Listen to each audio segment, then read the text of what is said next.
Yeah. All right, percent increase and decrease is what we're talking about. So if you walk into work, let's say you make $10 an hour, and all of a sudden your boss is feeling really generous and so impressed by you that they decide they're going to give you a 400% raise. Okay? What do you, right? I want that job too. I want to meet your boss. What do you think is the amount of money that you will now be making? $14 an hour? You were making 10. You just got a 400% increase in pay. 40. I have 14. I hear 40. Any other ideas? No? All right. So let's talk a little bit about this. When you calculate a percent in general, so like you get your test score back, you scored, 18 out of 30 or something like this, okay? How do you decide what your percentage is? Yeah, okay, whatever you got divided by the total amount of things that were possible. So every time we calculate percent, we kind of work on this mantra that a percent is always equal to some amount that we earned. I know, it's pretty cool. Divided by the total, okay? The percent is some amount divided by the total. But what we're working with today is specifically percent increase and percent decrease, and it adds kind of just a little layer of what exactly are they trying to get at. So when we do a percent increase or a percent decrease, calculating a percent increase or a percent decrease, okay, there's one calculation that we do. And we don't deal in negatives because the word here actually tells you whether it's a decrease or an increase. If you went into work and your boss said a percent decrease, you would be having a really bad day, right? And they would decrease your pay by whatever percentage. But that word tells you it's going down instead of up. So we're not looking for negatives or positives here. So we still want to divide by some total, just like any other percent calculation. The question is, what do you deal with as the total? If you had this original pay you were getting, we're going to leave the 400% raise for a minute, and say you walked in and instead of giving you a percentage, your boss told you the exact amount that you would make. So you were making $10 an hour, but guess what? As of today, you're making $30 an hour. Okay? It'd be pretty exciting, right? All of a sudden, your job would have like new meaning for your life, right? I love this job, even if it's horrible, okay? So you go from making $10 an hour to making $30 an hour, and you want to figure out what was your percent increase, okay? So we're going to still divide by the total, but the question is, which number is the total, the 10 or the 30? And we always want to use the original value, because when you say you're increasing or decreasing something a certain percentage, you're comparing it to its original size, okay? So when we're doing percent increase and decrease, the original value in the problem, the amount that they started with, or the beginning cost of something, is always what we are thinking of as the total, okay, that we're comparing it to. So then the question becomes, what do we want to divide by the original value if we're trying to figure out how much something increased in percentage or how much something decreased in percentage? Any ideas?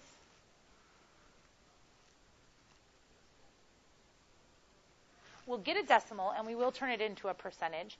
So how do we figure out what's up here? So your pay just went from $10 to $30, okay? We want to know how much it changed, right? Say it again. The total increase or the total decrease. And how do we calculate that? So when your pay went from 10 to 30, what was the difference in pay? $20. Mathematically, what operation are you doing to get that $20? Subtraction. So here we're always going to do subtraction. Now there's a small question of, do you do the original one first and subtract the new one? Or do you do the new one and subtract the original one? Well, it depends on if you're doing percent increase and decrease. So the way you would see them write the formula mathematically is you would actually see them just put absolute value bars here. What's that going to do for us? Make it positive, so I don't have to care if you did it and you got 10 and I did it and I got negative 10 because I did it the other way. If I do that, it just makes it all 10, right? And so then they say, do the new value minus the original value. You could do it the other order, though, right? If it went decrease, you could do the original first. It's not going to matter the order that you subtract them in as long as you always take the positive version of that number, okay? All right, so let's look at the two different scenarios that I gave you guys and have some kind of percent relationship to numbers ideas of what's happening. So I'm actually going to use this second statement that I gave you as the first example, where we said if you're originally getting paid $10 an hour and your new pay becomes $30 an hour.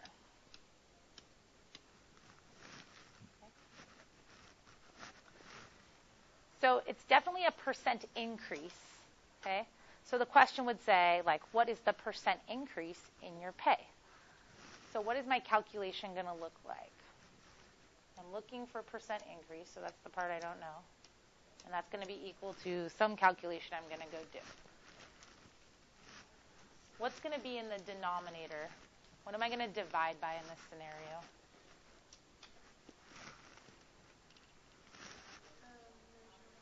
Remember, we divide by the total, which in our case, when we're changing things, is always going to be the original amount that it costs, not the discounted price or how much it got increased or decreased, just the original value. So for us, that would be 10. Okay. And then in the numerator, we want the amount that the pay changed, essentially, which you guys already told me was $20 difference, okay? But in our notes, I always like to be thorough. If I write 20, I usually get a bunch of people come back in the next day like, oh, Miss Dahl, I went home, and then I don't remember how you got 20. So I like to write out all the different values. So basically here, we were saying the new value is 30. 10 was the original value. You don't really need the absolute value bars in this case, but if you see it like that, don't freak out. Remember, it's just to make it positive. So the $20 is the difference in pay divided by your $10 original amount of pay gives us an answer of 2. 2 is a number, not a percentage, okay? I'm using the term number loosely. I get a percent's a number 2, but you get what I'm saying? It's like just a number. It's not 2%. What was the percent increase in pay? So if I get a number 2, what does that translate to as percentage? 200%, okay? So how do we know that? Remember with percentages, the number 2 would have its decimal like right there. To change it from a number to a percent, you're basically multiplying it by 100 or moving the decimal spot 2 places this way, okay? Which then if you fill in those numbers, those zeros, you would have your 200%, okay? If someone gives you a percentage and you're going to decimal, you'll move the decimal the other way, and we'll see that in a later example, okay? Always 2 because percent is like per 100, like that's the literal meaning of the word. So percents are always dealing in amounts with respect to hundreds, and 100 has 2 zeros, right? Like times 10 twice. So it's always moving twice. All right. Now I'm going to go back to the very first thing I told you guys. What if your original pay was $10 an hour? And then your boss says you get a 400% raise. So this setup's a little bit different. We know the percent amount, but we don't know what that means we're getting paid in dollars per hour, okay? So as I fill in the equation here, I actually know the percentage or the calculation I'm supposed to get at the end. It's supposed to be 400%. But the calculator is not going to spit out 400 with a little percent mark next to it. It's going to spit it out in number form that's not a percentage. So what is 400% written as a number that's not a percentage? 4, right? Because here's the decimal here. To go back to a regular number and not a percent, we'd move it 2 spaces but the other way. So 4 is what the answer is going to be to the calculation. And remember, that calculation is some amount of change, so some subtraction problem, divided by your total, which we're always considering our original value. So what should we be dividing by in this problem? 10. Yeah, you already have the answer, yeah. But an unknown amount that you're getting paid, right? Minus 10. Now, you can do 10 minus. It doesn't matter.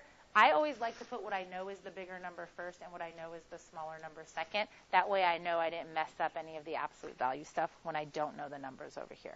Okay? So then we just have an algebra equation to solve. So a little bit of Algebra 1 review. A step back in life, right? How would you guys solve this? Multiply both sides by 10, get rid of our fractions. So we'll multiply by 10 because that will cancel out that denominator. And if we multiply this side by 10, we'll have 40. So we have 40 equals x minus 10. And then if we add 10 to both sides, we would get x equals 50. So basically, I know that your new pay is $50. Notice that's a little bit different than we thought, okay? And that's because it's increasing 400%, which, yes, means $40, but $40 is the amount of increase, so you are already getting paid $10. They added an extra 40 onto it, so really your pay is $50. Yes, sir? Mm-hmm. You needed a 40 up there, and then, yeah. And I used tens when we were discussing it like this to make it much easier. You'll see in the next example the numbers might not be so nice, but I'm going to flip our cell phone sign when you guys are working because you can use it for calculator use if you want to, okay? If I see something other than a calculator, I know, only for educational uses that pertain to our subject currently. I know. All right, so let's look at the handout that I gave you guys. We're going to do one of the problems. We're going to do number 2. Let's get number 2. It says Jack's average in math for the first 9 weeks was 88. His second 9 weeks average decreased 12.5%. What was his average for the second 9 weeks? Okay? All right, so a little bit wordy. And, of course, like 12.5% to all this action. All right, so first thing we want to look at is we know we're trying to calculate a percent increase, decrease, so we know we can use kind of the setup that we were looking at before, where there's supposed to be this calculation where I do, like, how much changed or how much original should be some number that represent a percentage. Okay? And then I want to fill in what I know. So it says here the first 9 weeks was 88, and I'm trying to find the second 9 weeks. So is 88 the original or the new value? Original. Okay, so that means it's going to go here in the denominator as what we're dividing by, and then it's also going to be used up here in the subtraction problem because it is the original value. The question is 88 the higher number, so I should do 88 minus whatever, or is 88 the lower number where I should do something minus 88? So we don't know the new value, but what do we know about the new value? It's a percent decrease, right? Not a huge amount, 12.5%. Somebody take a guess. If you had to guess a solution to this problem, no one let you think or use a calculator, you just had to throw a number out there that you thought pertained to the situation, somebody give me a number that could be a feasible answer. 1/6. So, but it has to be his average on his new scores. So could he have ones like, that would be like 0.6. That would be a huge decrease from 88, right? If you're saying 1/6 of the amount, then you're saying whatever 1/6 of 88 is, but that's a different number. We'd still have to calculate that number. We'll see. We'll see. Okay, so like something around 75, does that seem feasible? Is it lower than 88? Is it so much lower than 88 that it couldn't represent 12.5%? No. If I said I thought 25 was a fair answer because it's lower than 88, do you think I'm right? No, because how much am I decreasing my scores? What does the problem say? What's the percent decrease? 12.5%. If you drop from an 88 to a 25, that's like, that's like a lot of dropping, right? Not like 12.5%. That's like more than half, right? So keep in mind when you get an answer that your answer should make sense and that you guys carry with you sense of numbers. So don't just, but Ms. Stahl said do this. This makes no sense, but I'm just going to do it. Okay, if it doesn't make sense, go back through and think about what you're doing, okay? So we're going to subtract. We're decreasing, so we know 88 is going to be the higher number. So I'm just going to set it up like this so I know I won't mess up like the negatives with that whole absolute value thing. So 88 minus whatever it decreased to divided by 88 is supposed to come out to be 12.5%.